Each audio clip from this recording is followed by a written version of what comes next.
Hi everyone.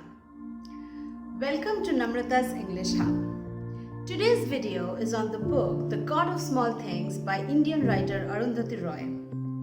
This is her debut novel. The story of the book is about two fraternal twins, Rahil and Esther, who reunite as young adults after the family tensions kept them apart for many years.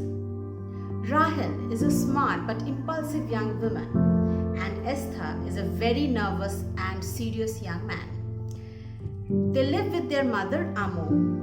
Amo divorced her husband as he was an alcoholic and he tried to proposition her into sleeping with his boss.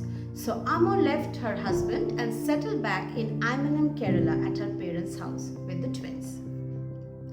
Most of the story occurs in 1969, focusing on Rahil and Esther, who live with their mother Amo, their grandmother Mamachi, their uncle Chaco, and their great aunt baby Kochamma. The narrative of the book takes place in the past, reconstructing the details around the tragic events that led to the separation of the twins. But the main focus of Arundhati Roy in the book is the caste system, a way of classifying people by their hereditary social class, which is thousands of years old. The twins, Rahil and Esther, have a very close relationship with Velutha, a worker in their family's pickle factory and a member of the so-called untouchable caste. The twins' mother, Amo, has an affair with this untouchable handyman, Velutha. Amo struggles at her own house as she feels trapped because the neighbors judge her for being divorced. Velutha, on the other hand, balances his affair with Amo and his friendship with the twins not only with his employment to the family's factory but also with his membership to the communist counter movement to Indira Gandhi's Green Revolution. Due to her affair with Velutha, Amo is banished from her own house, and Velutha is accused of raping Amo and kidnapping the children, and he is almost beaten to death in the police station. The only reason of their suffering is that they violate what Arundhati Roy describes as love laws forbidding intimacy between different castes. But in the whole novel, the relationship between Amo and Velutha seems to be the only authentic love story. Now let's discuss a few things about the title of the book, The God of Small Things. Most of the people are concerned with big things like caste system, political ideals and marriage, and they avoid the small things. Like Roy takes her attention to those small things like promises and secrets, desires and emotions.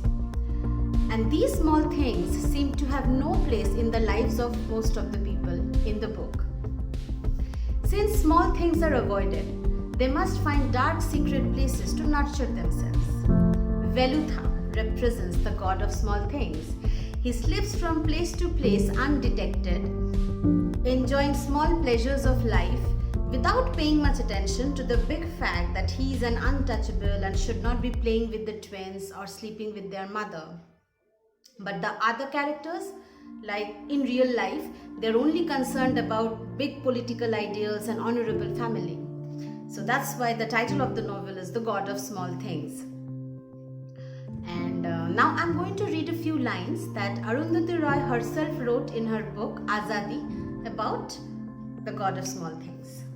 Let's see what she has written.